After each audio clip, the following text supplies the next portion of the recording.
تو دیکھا کہ یہی حضرت سعد رضی اللہ عنہ ایک ہاتھ میں جوتے پکڑے ہوئے وضو کر کے وضو کے قطرے ان کی داڑھی سے ٹپک رہے ہیں، اس حالت میں سامنے سے گزرے۔ بالکل اسی طرح جیسے آج فرمایا تھا، دوسرے دن بھی اللہ کے نبی نے فرمایا، میرے صحابہ کیا تم جنتی آدمی کو دیکھنا چاہتے ہو؟ تو دیکھو ابھی تمہارے سامنے سے گزرے گا۔ سب مشتاق تھے، منتظر تھے کون آدمی جائے گا، تو دیکھا کہ یہی حضرت سعد گئے۔ تیسری مرتبہ بھی، تیسرے دن بھی اللہ کے نبی نے ایسے ہی کہا، تو صحابہ کو بڑا رشک ہوا، آخر ان کے اعمال کیا ہیں، کیا تعلق ہے ان کا اللہ سے، کس عمل کی وجہ سے اللہ کے نبی ان کو دنیا میں خود جنت کی بشارت دے رہے ہیں۔ تو ایک صحابی اٹھے، ان کے پیچھے پیچھے گئے اور جا کر کہا کہ میرے ابا کے ساتھ کچھ میرا جھگڑا ہو گیا ہے، میں نے قسم کھا لی ہے کہ 3 دن تک گھر نہیں جاؤں گا، اگر آپ اجازت دیں تو میں آپ کے گھر 3 دن کے لیے مہمان بننا چاہتا ہوں۔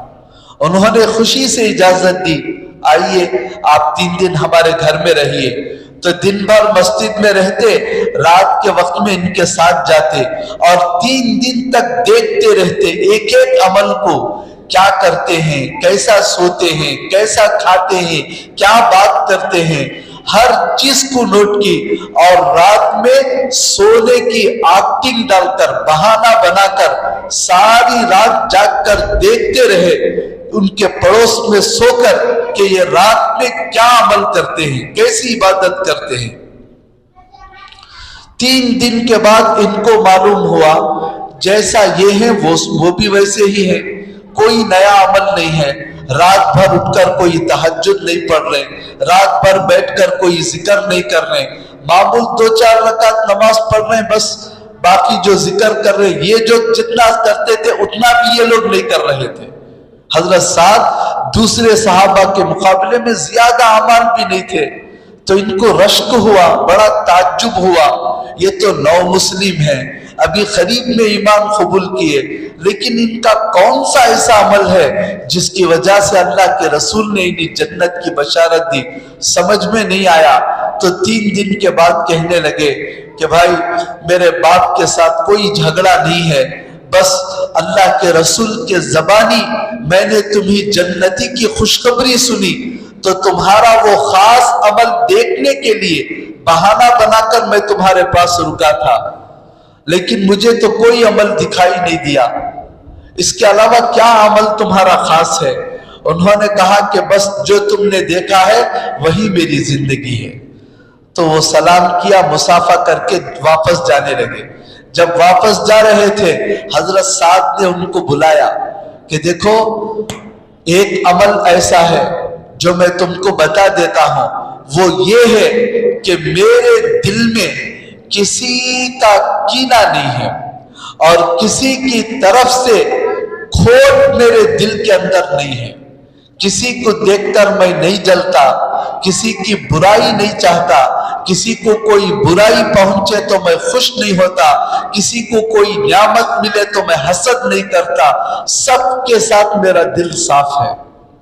تو وہ صحابی کہنے لگے ہاں یہی بات ہے، یہی چیز ہے جو تمہیں دنیا ہی کے اندر جنتی کی خوشخبری ملنے پر آمادہ کر گئی۔ تو دلوں کو صاف رکھنا یہ بہت بڑا عمل ہے، کیونکہ دل میں اگر کینہ ہو، بغض ہو، عداوت ہو تو لمبی لمبی عبادتیں بھی اللہ پاک اٹھا کر ہمارے منہ پر مار دیتے ہیں۔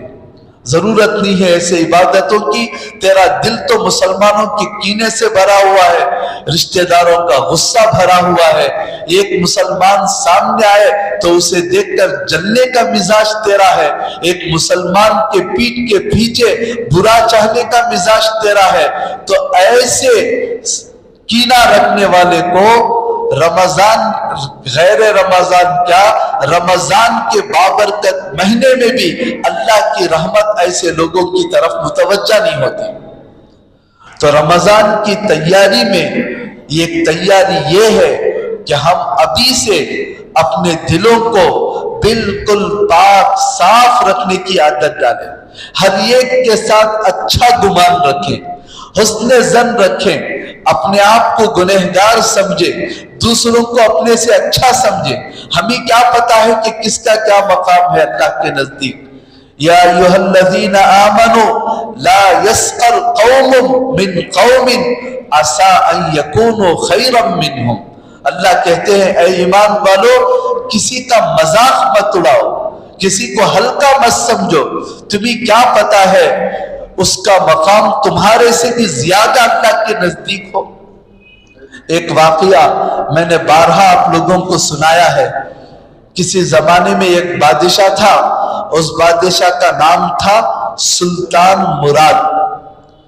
بڑا نیک دل، بڑا رحم دل بادشاہ، بڑا انصاف کرنے والا بادشاہ تھا۔ وہ بادشاہ ایک مرتبہ رات میں اس بادشاہ کو بہت بے چینی ہوئی، دل کے اندر جسے ہم ہول دھڑکا کہتے ہیں، ایک دم پریشانی، ایسا ان کو محسوس ہوا۔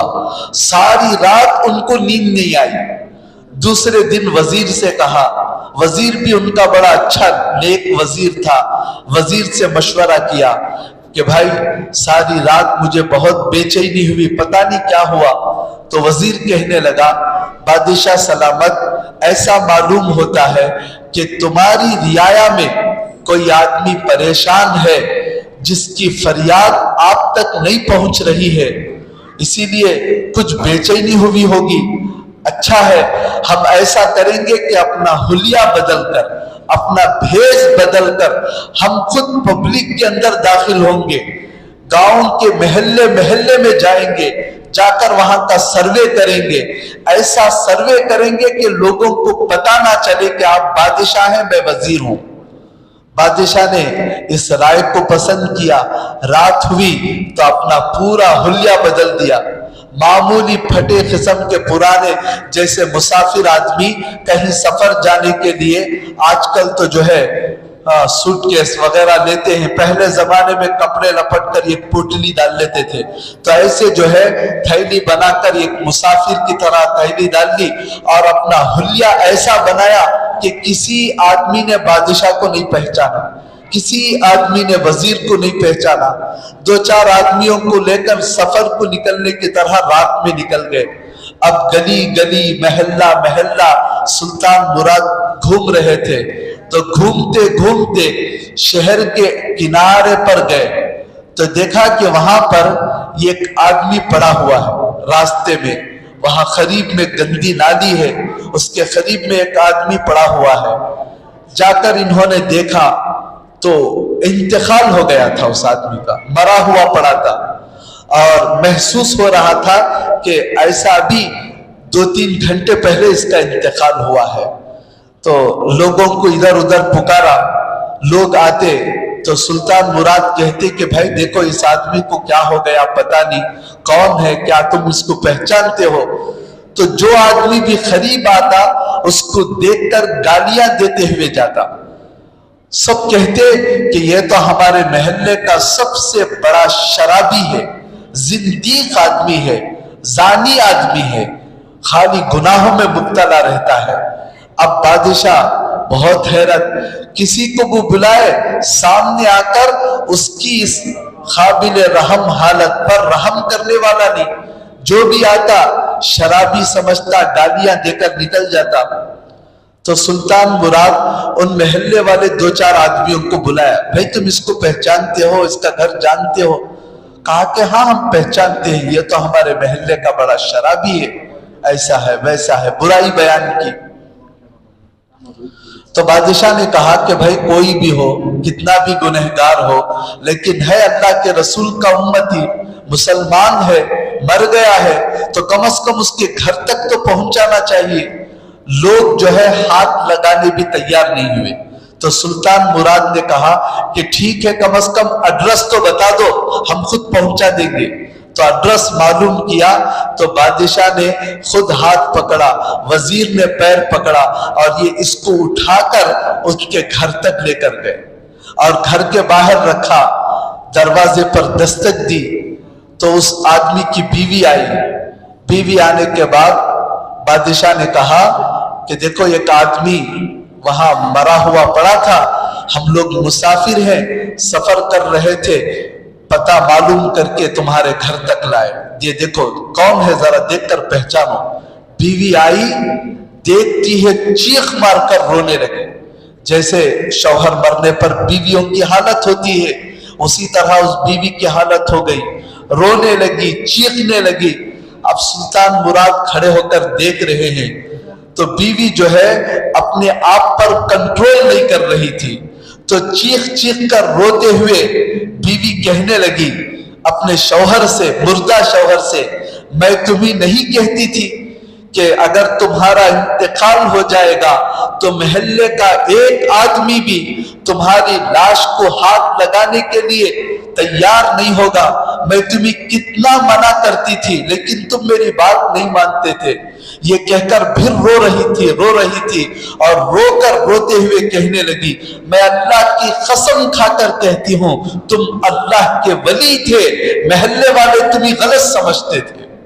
تو بادشاہ کو اور بھی بڑا تعجب ہوا کہ بیوی شوہر کے بارے میں وہ بھی قسم کھا کر اللہ کا ولی کہے تو واقعتاً اللہ کا ولی ہوگا، کیونکہ کوئی بھی بیوی کتنی بھی اچھی ہو اپنے شوہر کو اچھا نہیں سمجھتی، کچھ نہ کچھ اس کے اندر عیب نکالنے کی عام طور پر عورتوں کی عادت ہے، اپنے شوہر کی تعریف اتنی جلدی نہیں کرتی۔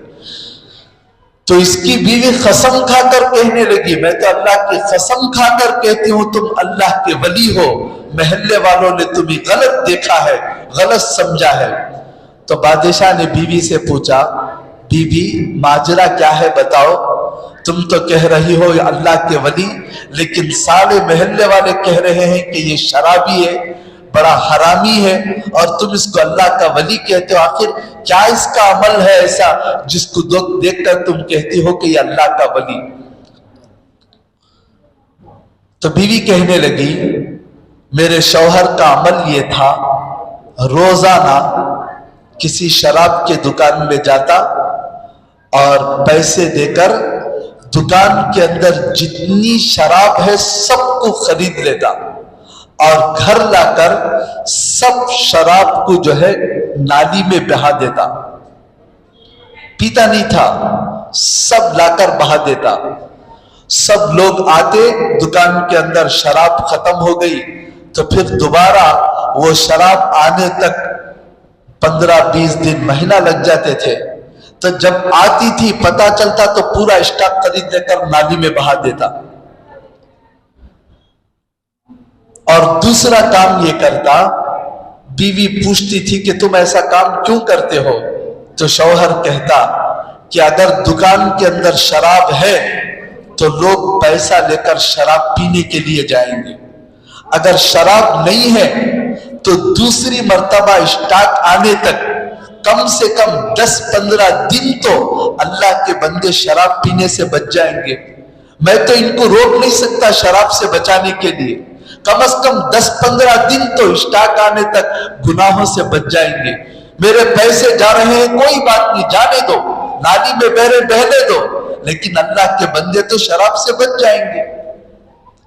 اور دوسرا کام یہ کرتے تھے کہ کسی زانیہ طائفہ کے گھر جاتے، جو پیسہ لے کر حرام کام کرتی ہیں عورتیں، ایسے کسی عورت کے گھر میں جاتے، دروازہ بند کرتے اور اسے پیسہ دیتے، آج رات کا تیرا کتنا کرایہ ہے معلوم کرتے، اور وہ کرایہ دیتے اور اس کو نصیحت کرتے کہ یہ کام مت کر، آج کے رات کا کرایہ تجھے مل گیا ہے، اب دروازہ بند کر کے سو جا، کم از کم آج کی ایک رات تو یہ گندی حرکت سے بچ جا۔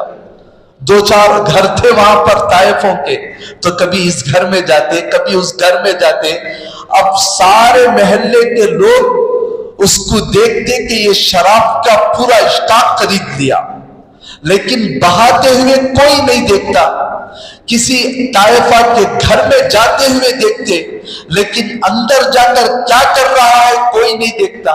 اب وہ طائفہ کو جا کر سمجھاتے ایسا غلط کام کیوں کرتی ہو؟